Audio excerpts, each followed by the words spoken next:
Hey, what's up, guys? It's Peter again. I'm here to do a DIY on how to check for non-performing, otherwise known as damaged battery cells in any type of battery packs, any type of rechargeable batteries or whatnot. Be able to tell which one is broken. In my case, I have a Ryobi battery pack here on my drill, from my drill. It's one of the 18-volt ones. It's a Nicad. It's a nickel cadmium battery pack. It's a model P100. See if I can get it there. P100. And basically, I have two of them here. One I've already taken apart, and that's why I want to demonstrate with you guys because this is no longer holding charge, or even worse, uh, not charging anymore. Okay, and to begin with, you're gonna need one of these voltmeters. This is a really cheap one. I got this from Harbor Freight. It was actually a free gift at Harbor Freight, and just put it on the setting of DCV, which is direct current, and I have it at the 20 volt, which is up to 20 volt. See if I can, you guys can see that. Okay. Well, anyway, this is supposed to be registering at 18 volts. So if you look at my other battery pack here, which I'm pretty sure also has a few dead cells in it, fully charged, it's registering at 18.38, 18.48, like that. Needless to say, this itself is not really holding that much charge anymore either. But this one right here, it's registering at only 6.59. Again, I've already charged it. And with this one, I went ahead and earlier, that's why if there's X's on it, that means that they're dead cells. So you basically just take the negative and see, and the positive, and I check the voltmeter. It's not registering at any voltage whatsoever. And I'll demonstrate a new one right here. I mean, not a new one, but one that's in working order. See how it's putting out at 1.36 volts. So, needless to say, with this battery pack that I've already taken apart, there's five of them that are in good shape. So I got one, see here, I think two right here. So one, two, three, four, five. So if you take a 1.2 volt Nicad battery times six, it'll be around 6 volts. So in this case, I have about five cells that are registering at 6.49 altogether out of 15 batteries. There should be 15 here. Yeah, so 15 cells, only six are good. So what I'm gonna do here is I'm gonna take this apart, which is the one that's working a little better. And what I'm gonna do is I'm thinking, see, like I said, this is registering at 18.5. Usually, these batteries will register between 1.2 to like 1.2, 1.3 or 1.48 per piece. So if you look at one of the cells here, if you look at this one,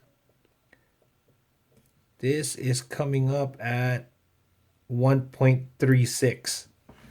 I'm guessing in this battery pack there's about one or two bad ones. So I'm going to open it up and I'm going to check it out with you guys, all right? I'll see you in a second. Real quick, on these Ryobi battery packs, it's actually really easy. It's only held by 6 Phillips screws. So 1, 2, 3, 4, 5, 6. Okay, so I just wanted to show you guys that. All right, guys, I've removed the 6 screws. 1, 2, 3, 4, 5, 6. Just set it aside there for now. And I'm just going to show you guys how I opened it. Okay, it's pretty easy.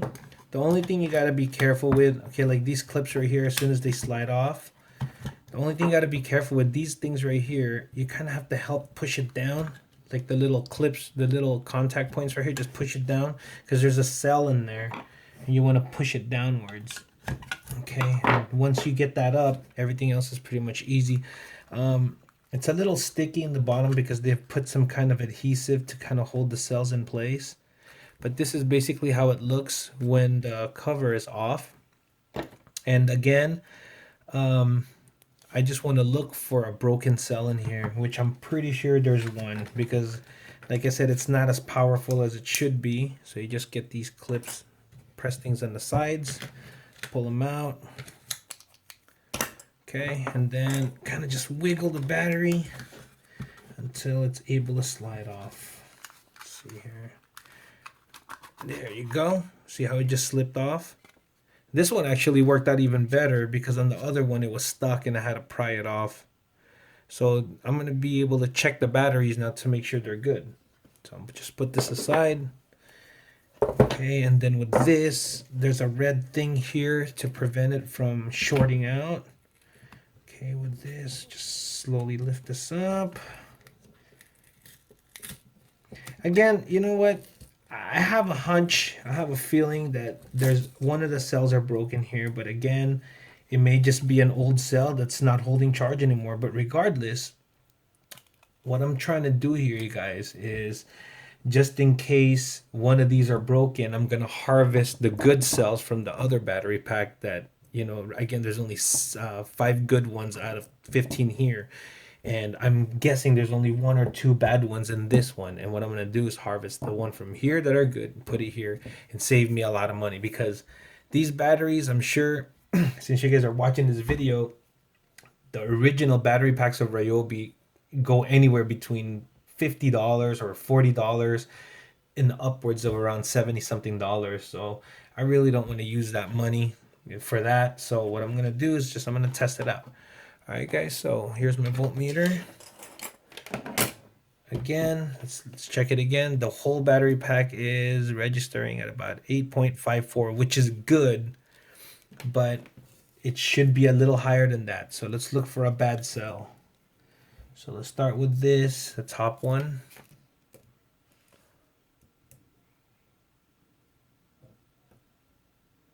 Okay, this one is coming up at 1.25. So it's a par. It's where it should be.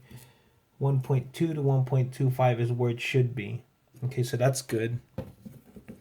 So I'm going to turn this sideways so I can have an easier time, and I'll just start from the back one here in the bottom. With this voltmeter, there's really no polarity that's needed. I think I found, oh no, that one's good. Because even if you flip it negative or positive, all the meter is going to show you is a negative symbol right there. Okay, so the bottom one's good. Let's move on to the next one. See, this one is at 1.17, which is a little bit deficient already because it should register at a minimum of 1.2 to 1.25. And again, this has been cycled twice as far as being charged, so it should register at 1.25. Okay, so I'm gonna just go ahead and mark the dot on that just so that I can distinguish it later. And remember, find a marker. Wow, a marker. Hold on a second. All right, guys, I'm back already. So a little pointer here. What I'm gonna do is make like a little key here. So on a piece of paper, what I'm gonna do is that a dot equals below threshold, below 1.2, okay? And then an X equals bad. And then a good one, I'll just leave it blank. You know, it's just, you guys can do whatever you guys want to remind yourselves which is bad or which one's below threshold. So, you know, since I paused it for a little bit, I'm going to go ahead and start all over again. Okay, so again, look, the first cell is at 1.29. Okay, there you go. So which is good. The next cell is at 1.16. So I'm just going to put a dot right here to indicate that this one is below threshold. Okay, so I'm going to dot that one. I'm seeing a lot of rust here. I don't know if it's because of moisture that's gotten in. Obviously, some kind of moisture got in. But you know, something's bad here. Okay, the next one is just at par, which is 1.2, 1.19. See, there you go, 1.2. So that's okay. The next one, 1.28, which is good. Okay. Next one, 1.26, which is good. So the bottom row so far is okay, except for the second one. You know, so let's keep going. Second row, 1.27, which is good. Next one, 1.22, it's good. See, this one's at 1.1. So that's below threshold, a little bit below threshold.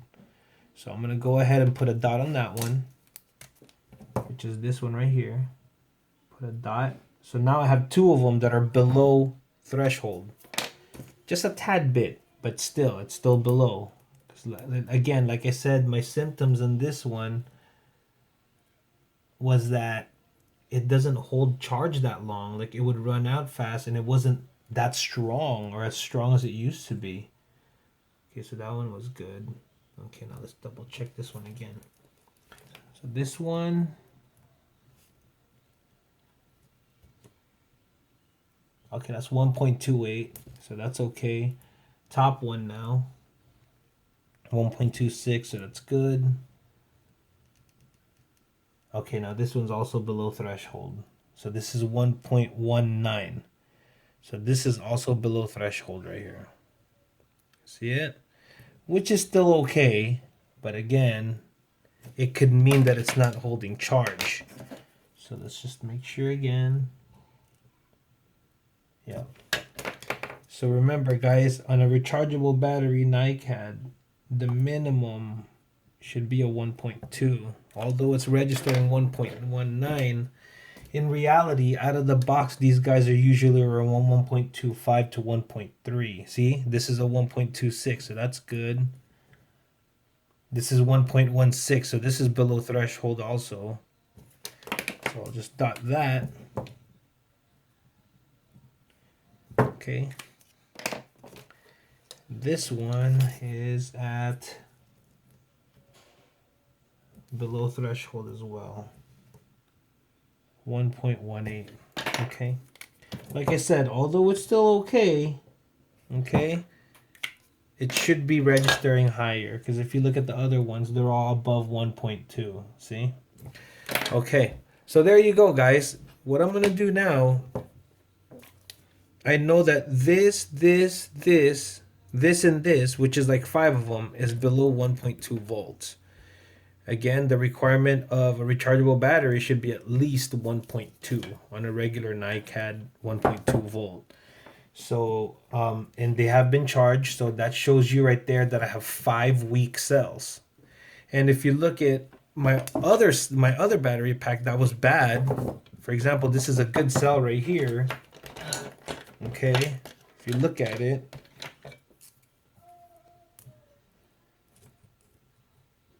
this is at 1.34. You see that? So that shows you right there. See 1.34? That shows you that that's a good cell. And so if I move that cell over to the one on that side, say like this one's 1.22, then I should be able to have at least one good battery pack out of these two, and that'll save me at least 35, 40 bucks. I have seen a battery pack on eBay for around $29 to $30 shipped for one battery pack. But like I said, guys, I'm Mr. Frugal, and if I could save money, then why not? You know, that's how I look at it. So anyway, guys, and that's just as simple as that. That's how you show, you check your batteries to make sure, like if you have a battery pack, same goes with RC, with Airsoft, with any type of battery packs that you have, even regular batteries. You can even check regular batteries to see which one's still good. Like, you know, for example, I have these batteries right here. These are supposed to be 1.5 because they're not rechargeable. So if you look at it, see it's registering at 1.72. So that shows you that this is still a good battery. It's still nice and strong. And this one's at Wow, almost not. Well, let's see here, 1.73. So you guys can see the consistency of the current. This one right here is like 1.74. So all three of these batteries are still good. See, that shows you right there. Okay, guys. So and then the same thing. Anytime you check in rechargeable batteries, and you check, let's see if this one's still good. See, 1.26. So that shows you that this rechargeable battery is still good. There you go, 1.26. All right, so hopefully you guys learned something from this. And again, I may or may not post another video on this repair, but basically what I'm gonna do is I'm gonna harvest the good batteries from this battery pack and move it onto this battery pack so I could have at least one good battery pack. Anyway, guys, I hope you guys enjoyed that little tutorial I did. And again, till next time, I'll talk to you guys soon. God bless all of you. Please give me a thumbs up and hit subscribe. And then I'll talk to you guys soon. All right, thanks. Bye.